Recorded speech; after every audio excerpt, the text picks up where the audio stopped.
Okay, so surprise live, everybody. I am at a store called Hands of Fate. This, by far, is one of the cooler places. I walked in, it looks like a great little store. You walk in the back, and oh my heavens to Murgatroyd. And so I'm kind of going to give you kind of show you around here. Like, this is the place. But what's even more spectacular is I have one of the owners here. Oh, I'm stuck now. Hold on. Go like this, go like that. There we go. And introduce yourself. You are Brick, yes? Brick Talbot Bishop, yeah. Brick? Seriously, your last name's Talbot? No, my middle name is Your middle name is Talbot. Like this guy up here, and Bishop, last name. Oh my goodness. As from those bishops. But I didn't make that connection before because your middle name is Talbot. We'll talk about that a little bit later. Yes. Okay. Stay tuned if you want to understand that connection, because this is going to be a very cool interview. So Brick, tell us a little bit about yourself. Tell us a little bit about the store. But before we do that, I think somebody wants to come past. Go for it. So cute. I love lives. I do. So Brick, tell us a little bit about yourself. Tell us about the store. A little bit about the store. Well, and about you. About me. Oh, the most boring thing in the world. I was born. So how did you get to this store? How did you get to this point? Let's see. Met Sam online about 20 years ago, and a few years ago, 5 years ago, Sam got the store, and he and I met up when he came through town a few years back, and we got together, got married a few years ago on the worst day. I said, what's the worst day in the world we can get married? St. Valentine's Day, because as a saint, they did horrible things to him, and people ate each other on St. Valentine's Day. So of course, never mind. That explained it, just the way you said that. So then you guys opened this store, correct? Yeah, 5 years ago, opened the store, and it is in this space that Marie Toux had her coven. And who is Marie Toux, for those of us who don't know? Back in the late 60s, she was the witch of New Orleans, and she had her coven here and a little shop where we have our shop in the front. And she decided that she wanted to have the very first official church of witchcraft, and she decided to go to our state capitol and I'm quoting, and go up to those old white men and say, we're going to be just like Catholic Church, we're going to be legitimate, we're going to do all this stuff. Wow. And she did it, and they said yes. So the Wiccans in California apparently lost their minds because we were one of the first in the country to be legit. And she wrote a book called Witchcraft High and Low, or Magic High and Low, which low magic is what we do every day with herbs and candles and things like that. High magic is working with the temples and the whole, spirits, right. And basically Catholic Church plus Golden Dawn. That's rituals, so, high ritual, that kind of stuff. So this space was her space. Wow. And we were talking earlier, and I believe Jennifer, who you guys are going to meet a little later, Jennifer was saying that there is something under the floor or on the floor. Right through there. Right through there. New Orleans is weird. Everyone's like, where's north, south, east, west? We're so strange. That way is north. And right through the walls, there's the pentagram that they used to have their high rituals every Friday night, and then they would have their rituals out at the top fountain where we still go to gather our natural herbs and mosses. And is that some of the energy that I still feel in this space? Yeah, because as soon as you walk in, you feel the shift. It's like walking into another world. Yes. Like it really, truly is. It's a wonderful space. A lot of people who come in for the first time, especially dudes, they're like, why do I feel like I'm in an elevator that just suddenly stopped? It's like, it's a good thing. Yeah, and that's nice. We only allow really good, positive magic in here. Well, like my grandmother said when I was a kid and really learning, like the matriarchal line of magic, she said, you've got to learn eventually, when you're old enough, you've got to learn. See that? Do that again. That was a great accent. Oh my gosh. That was awesome. Miss Hyacinth was very southern, and some of the things she said. I'm writing a book because from the time she was in her 90s until she was 102, I sit and tape recorded our conversations over. I would have tea, and then it would turn into usually martinis, but she would say things like, I was just talking to that Archbishop when he came over, and I said, it's not premarital sex if y'all never get married. He just looked me up and down and said, Miss Hyacinth, that's going to be 4 Hail Marys. I said, stop where you are. I have said enough of that stuff for my whole life. I am definitely going to hell. And I will have a few things to say to that Peter man at the door.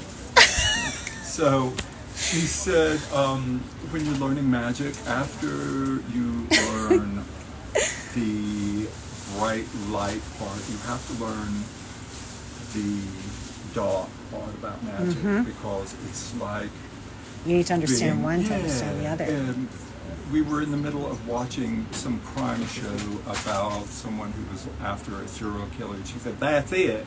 That's exactly what you got to do. You got to be able to think like a serial killer about magic. So you got to be, it's like, okay, so I'm not going to be serial killing anybody magically. She's like, you ain't getting it. Get me another martini. And was that the greatest learning that you got from her? I got so much. So much. When I was a kid, a little boy, I was outside playing with my brother, and it was a little rainy kind of day, and I kind of got struck by lightning. Yeah, kind of done? Yeah. Okay. And I was dead, and I remember getting up and looking over and seeing my body smoking and thinking, well, that's cool. Nobody's coming out, because I don't know why anybody's not coming out and seeing my body. But I wound up being in a coma for 7, almost 8 months. Wow. And then coming out of it, well, before then, I actually was so autistic, I really didn't speak to anybody. And Miss Hyacinth said, maybe you just didn't have anybody to talk to about anything nice, so it's better you didn't speak. So I came out of it, and I was talking all right, but I was also talking to people who I didn't know anybody else couldn't see. Right. But I was rambling on about these, she said, you were just talking about that nice lady who was in a car wreck. You said, well, she was showing you her in the car wreck, and her hair was messed up, and she was not nice to look at with all that blood, but it didn't seem to bother you. But she was just talking to you, and you said you couldn't get a word in edgewise, and you came to me, and so from now on, I told you, just anytime you have somebody that has passed, you have to come to one of us, either me, your grandma, Tick Tock, or your mama. And so basically that was how it started. What an amazing support system. This is what I did with my son when he was little. I'd say, listen, the things you see, the things you experience, come to me first. We'll talk about whether or not and who you can talk to. Yeah, it was kind of so like that is so wonderful. Yes, that's exactly what I used to say. Oh my God, I feel so at home here. I feel so loved. Oh my God. You are. And, God. And she was like, it's not always going to be like a person walking in the door, because you will look up and you'll see somebody and you'll say, well, hello, usually going to be with somebody, and then you look back and there's only going to be one person there, or it's going to be something kind of squinty, misty, or it's not going to be somebody's floating head or anything like that. Yeah. So then by 7 or 8, it was teaching me like divination, tarot cards. Took to that like flat on rice or duck to water. Wow. She said, scrying. If anybody has a question for Brick about who he is and what he does, this is your time to ask, and I will field those questions while we're here. So continue, please. You were talking about divination. Yeah, so divination, instead of like crystal ball or a onyx or obsidian scrying mirror, actually they started me off with a frame that had, it was like a Victorian frame that had a bubble glass. Oh, wow. But they painted it black, and I was like, oh, I'm supposed to see into that? It was like, Oh, is that's kinda weird. different. But I finally kind of got to see it. I really sucked at it a long time. But, Well, we all have our fortes, Yeah, right? We all have our exactly. fortes. So got into that, pendulums, things like that. Yeah. But one of the best things that kind of fit in with learning magic was when my dad decided that at 9 I needed to start reading books on comparative religion. Nice. And the best thing was... So even your dad was Yeah. supportive of Yeah, this. dad is, Oh. I mean, he was 70 when I was born. He's Wow. on the other side for a long time. He hasn't Yeah. recycled yet. Still comes around, smart man. Had me read, the first book at 9 was Buddhism. And it was great because he knew that I was going to be reading what the Buddha said that Jesus was going to say a few hundred years later. And I was like, wait a minute, what is this? It's like, So it's chronological for him. That's pretty cool. yeah, So- and then the next was,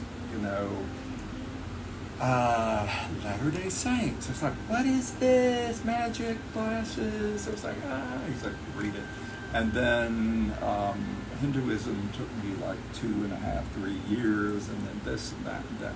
When I got to Jainism, I was like, my head is exploding, but it really helped reading. This is a true education. It was. It's a It was, true it was. education. So few people, if any, get this type of in-depth. I am jealous. It was kind of wonderful because Yeah. when I was 16, I went to New York City on a dance scholarship. So I didn't have Really? the high school experience, Yeah. but I had a Oh. hit by lightning. I was able to continue studying magic and practicing, and I had a lot of amazing teachers, and was able to hone my craft, Yeah. as it were. And I really do believe that everyone has the ability to be a medium and to use. I run across so many people who are empaths in this Yeah. world that don't either practice or don't. They don't fully understand. It's They not a don't nurturing understand. society that way, Yeah, they right? It kind of really like, isn't. And women especially, men are always like, no, got to beat that out of me. But women will take that and they will use the information they get in other ways, but it's kind of like, nope, I can't pursue that because it's either not part of my accepted belief system. Yeah. Yeah. Because we're still very much in our conditioned minds, right? And we're starting to finally move away from that. But you're very unique in who you are. In fact, you're so unique that there is an aspect of you that is very uncommon to society. And I think that's a really cool thing. So let's talk about that connection to your name, Talbot. Tell us about that part of who you are and what that part of you is and how you discovered it. Because this is something I guarantee you most people will not hear on Instagram. They will not know about. And so this is a brand new thing. And whoever is here, go and let your friends know that we're about to talk about this, because this is probably one of the most unique conversations we're probably going to have. About the Talbots? About not just the Talbots, but just about your shifting. Oh. Yes. I'm thinking Lawrence Talbot, right? Well, the Talbots, Talbot's very interesting part of my family. It's really funny that I don't think it was a mistake, that they chose the last name for the Wolfman movies, because my family, the Talbots, the guy who is behind me, my great uncle, kind of a interesting guy. He was a doctor. He was kind of a good guy, bad guy. His house is still standing in Missouri. I took issue with him because, before the Civil War, he did own slaves, and I kind of had a problem with that. But he and his 3 sons, also named John, were known for their ability to shift their visage, their shape, their physical being. Yeah. And everyone has this idea that it is this horrible American in London. American London, yeah. Werewolf transformation, that it's like horrible and painful and difficult. But is that something you can control? Do you learn how to control it? Yeah. That must have been shocking to you at first, though. The only thing that's shocking is the fact that when you find out that your friends don't do it, I mean, it doesn't come around until you're through puberty. Right. And you're kind of grown up, and when you've developed, yeah. What I mean? But the process is, it's, the only thing I can compare it to is the first time when I was young and did steroids in my 20s, that feeling of invincibility, yes. and working out, like really working out. Yeah. That's the feeling, that testosterone thing, that's kind of the feeling. I did a ceremony once with someone, and in the ceremony, he was there very specifically so I could experience this, and my friend who brought him didn't say anything. And in ceremony, while we were working, everyone there watched as he changed. Like, there was this physical shift, and you could see his shadow grow, and you could see him grow, and you could see his face. It was probably the most remarkable thing I had ever seen in my life. And it wasn't scary. It wasn't scary. It was remarkable. And then afterwards, I pulled him aside and I said, "You're a shapeshifter, you know this?" And he goes, "Of course I know that." And he came from an Aboriginal tribe. And in Canada, that is what we have. We have tribes like this. But as I understand it, because I'm not fully educated on it, a lot of the tribes where this exists, it's something that is to be feared. And that's maybe because that's what they want, because they want that autonomy, like, away from us kind of thing. Or if it really is, I don't know, because again, I'm not very educated. But we do have those tribes and those First Nation tribes that apparently do have that. So this is something that I'm so excited to be able to talk to you about. Thank you. My mother, her